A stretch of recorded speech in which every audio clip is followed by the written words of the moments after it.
you need to know your cost per acquisition factors in their management of those ads, as well as the money you're spending on the ads. Because I would 100% disagree with any advertising that says free solar.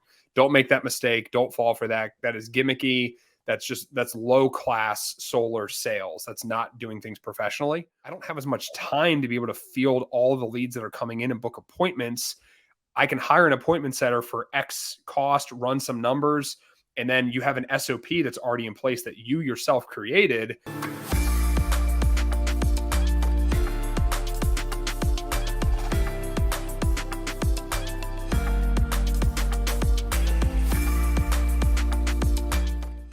Now, one of the things that I've noticed, and in fact, everybody who's watching this live stream probably has noticed this, that as soon as you go into any kind of social media, whether it's YouTube, Facebook, Instagram, LinkedIn, I am bombarded lead services that they want to sell me more appointments and get more installs per month and all of this. And it sounds almost too good to be true. All I've got to do is pay you a couple $100 and you're going to book me an appointment with a homeowner who's got a good chance of buying solar from me.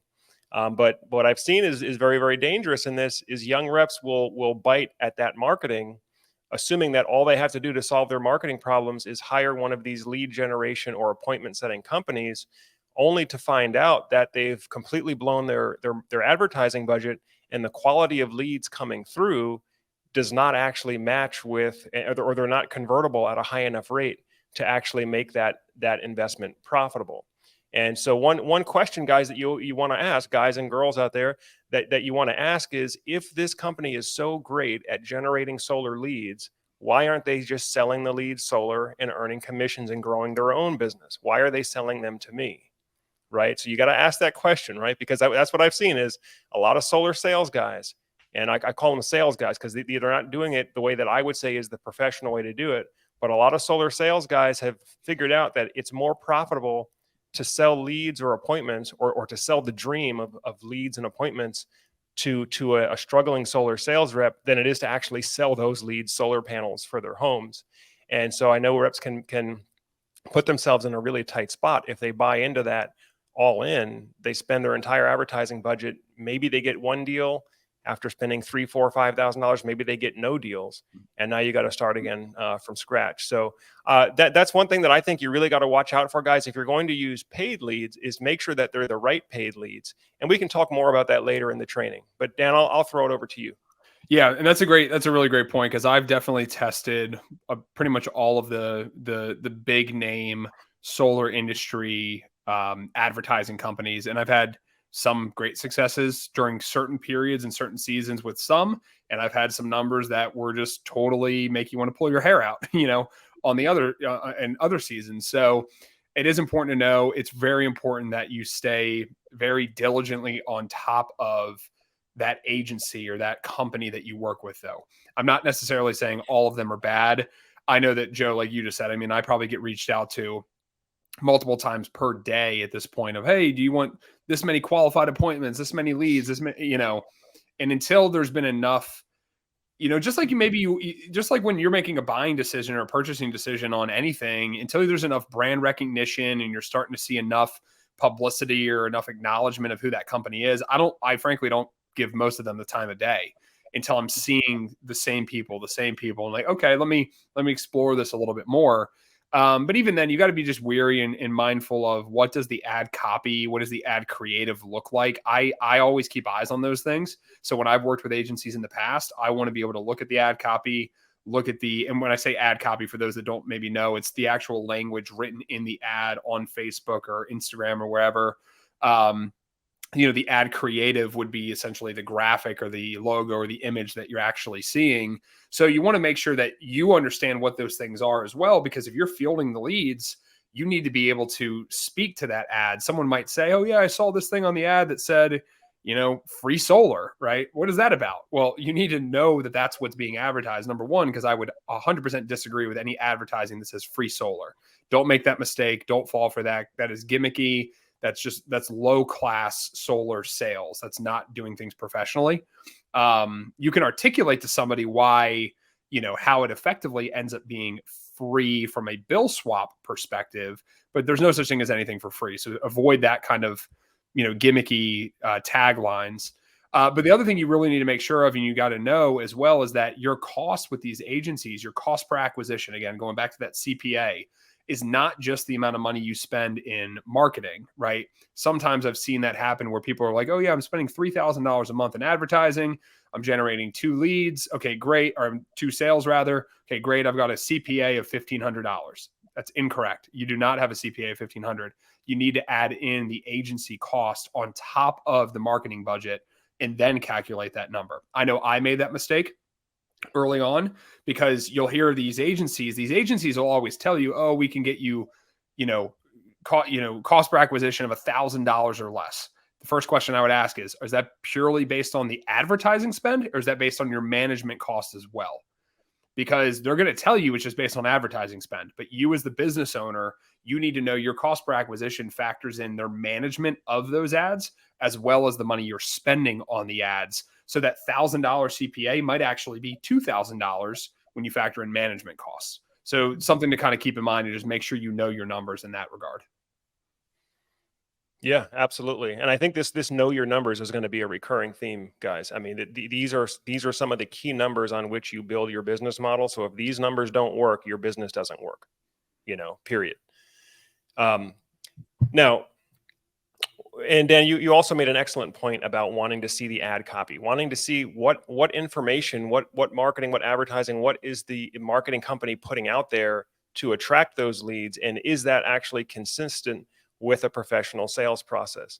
Now, there's one company that you know of, everybody on here probably knows of it, and the ads pop up on YouTube all the time. It'll say like, hey, if you're a homeowner and you have an electric meter on the side of your house, then you can qualify to just get rid of your bill.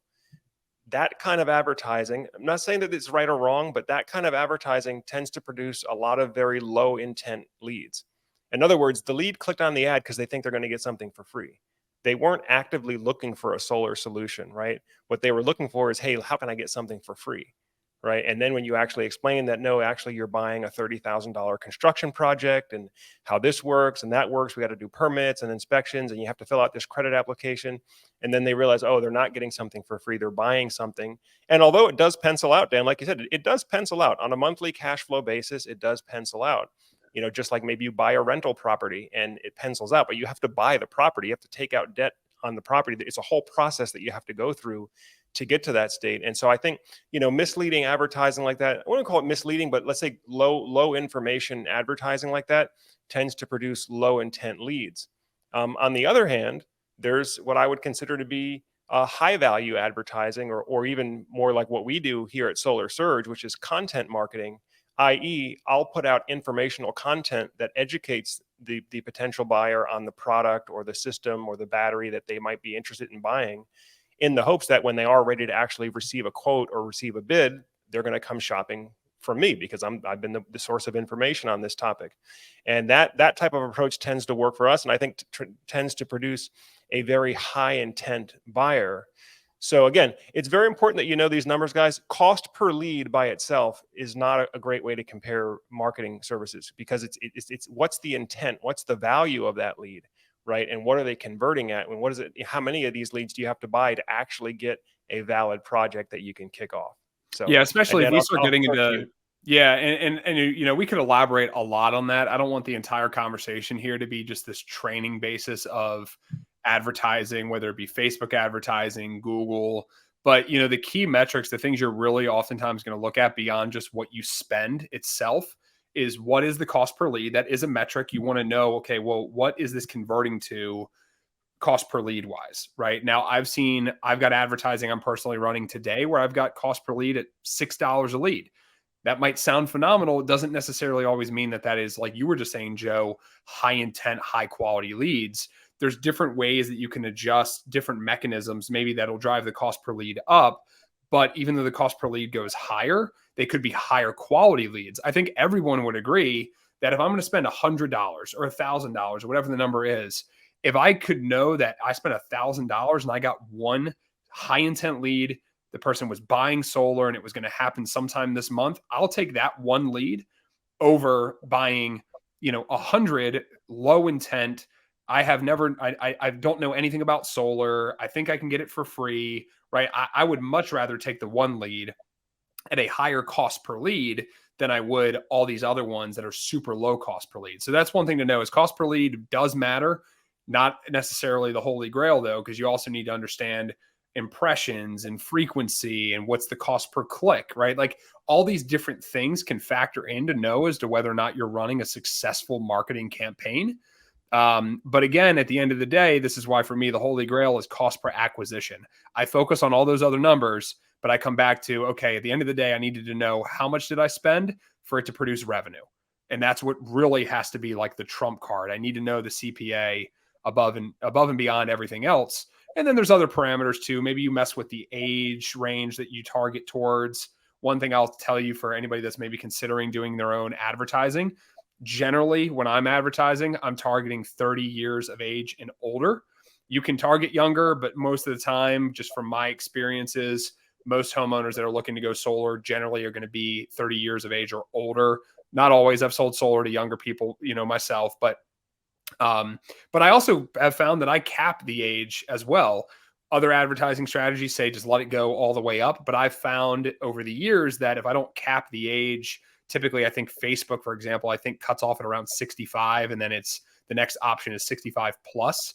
So I've actually capped the age before, because what I did find is I had a lot of people that were retired, maybe living on Social Security, that just didn't have the means and didn't have a federal tax eligibility for tax credits and stuff like that.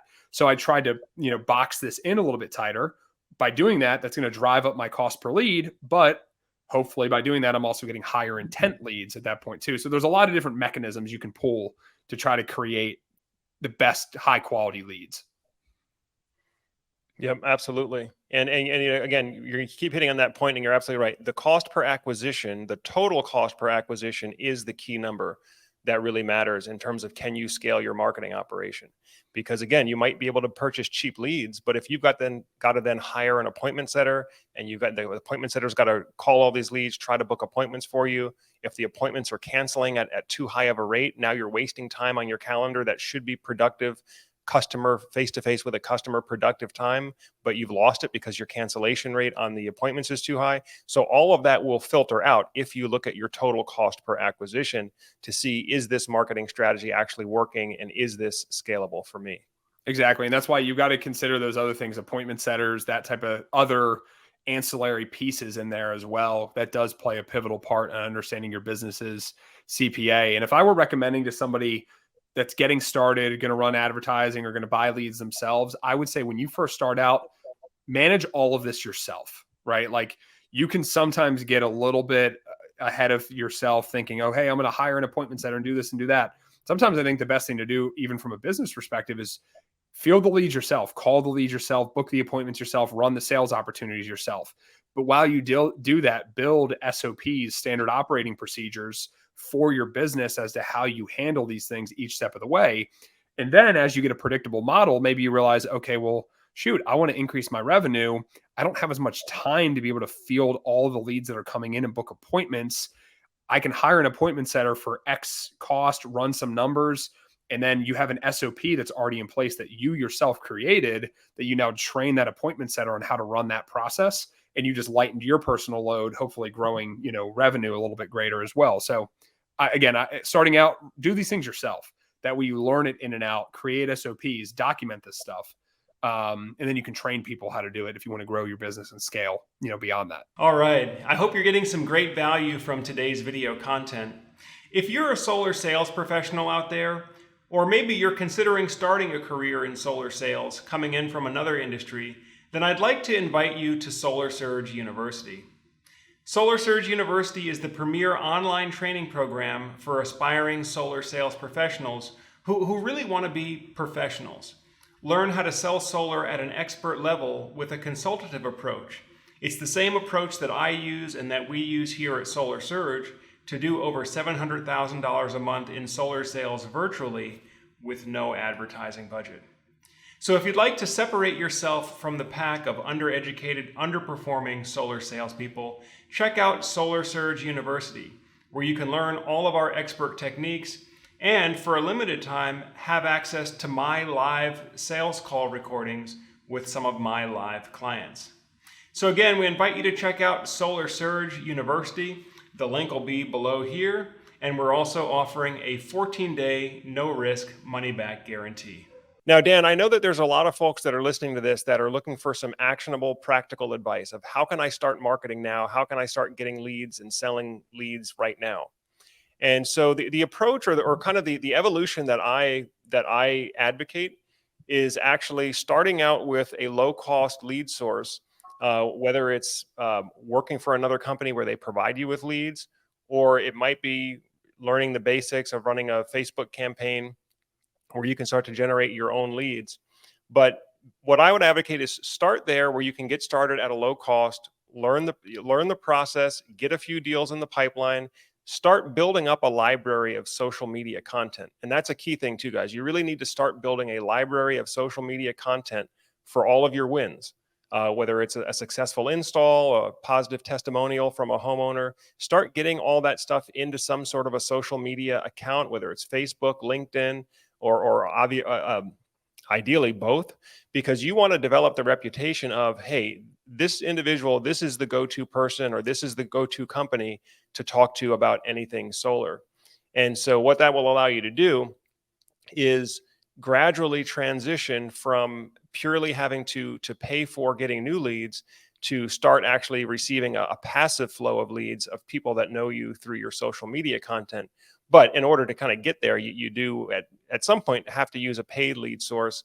And the kind of the evolution that we did, Dan, when we were running the sales team back in Virginia, was to make use of what I would call good, high quality paid leads that were high intent buyers, but that allowed us to keep the entire sales team's calendar busy so that we could pump up the volume. And so once you get a few $1,000s of cash set aside where you can invest in a high quality paid lead source, then that's where you can really kind of pour the fuel on the fire, because now it's just a matter of how many leads can you afford. Once you have an efficient documented process for how you convert that lead to an appointment, to a proposal, and convert that proposal to a closed sale, once you know that you can do that in a predictable manner at a predictable rate, then it's just a matter of how much can you afford. You dial up the lead volume and you scale and grow your business. So I think, again, intention level of the prospect is a key point here. And that's the other thing I really like about the other lead source that you mentioned, Dan, SolarReviews. That's one that we've used extensively in the past. And it's because the way that they go about acquiring their leads aligns very well with Solar Surge's philosophy of the way that you earn customers and leads is by providing valuable education and information up front, right? Educate them as much as you can up front for free. And when they're ready to actually do business, chances are they'll click the button and they'll call you, or they'll do business with you. And so SolarReviews has that same approach. They do blog articles, they do product reviews, battery reviews. I mean, they do a lot of the same content that I do on the Solar Surge channel. A lot of theirs, they do it in written format or blog format as opposed to video format. But it's the same type of thing. It's designed that if a homeowner or a prospective buyer goes online and starts researching different solar products, solar panels, or individual, system components, a lot of times their content is going to hit those search terms. They're going to come with value, education, and information. And it'll say, hey, if you want to get a quote, click here. It's like the same thing that we do on the Solar Surge channel. And that's why I think it aligns so well with the professional sales process that we teach here at Solar Surge.